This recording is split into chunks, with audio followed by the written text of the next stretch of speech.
Always tracking, always alerting. Here's your Storm Track 15 weather. Welcome back. It is 5:18. We will be keeping a close eye on radar later today as strong storms look to move into parts of Acadiana. Yeah, let's get the latest from Storm Track 15 meteorologist Adam Olivier. Adam, what can you tell us? Well, Carter and Alex, we are keeping a very close eye on the forecast today as showers and thunderstorms, they have the potential of becoming severe. Now, we show you this map all the time. It's called the Severe Storm Risk Map. And what this tells you is not whether or not you're going to see storms, whether or not you're going to see severe weather, but that the potential for severe weather is there. And the different colors here represent how much confidence we have in that potential for severe weather. So a level 1 risk means that it's possible, but not extremely likely. But the higher you go up on this scale here, up to a level 5, that means we're pretty confident that severe weather is going to happen. And right now, parts of the area are in a level 3. So that's pretty good confidence that if any storms form up, they are going to possibly be strong and severe. Now, that's the other question. Do storms form up?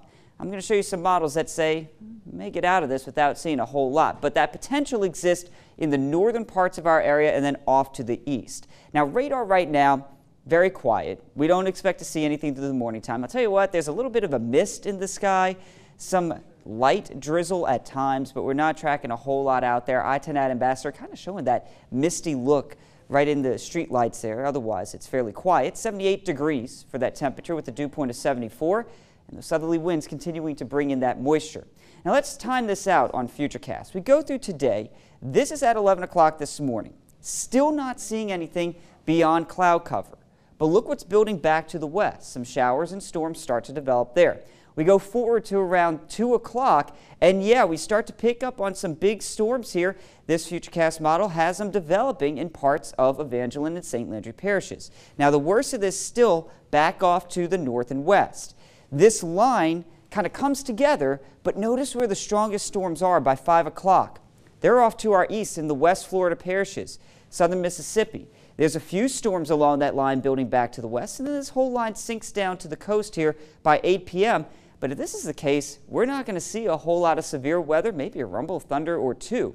Now, here's the big change that we've seen from yesterday to today. This line and the front that's associated with it stall out right along the coast.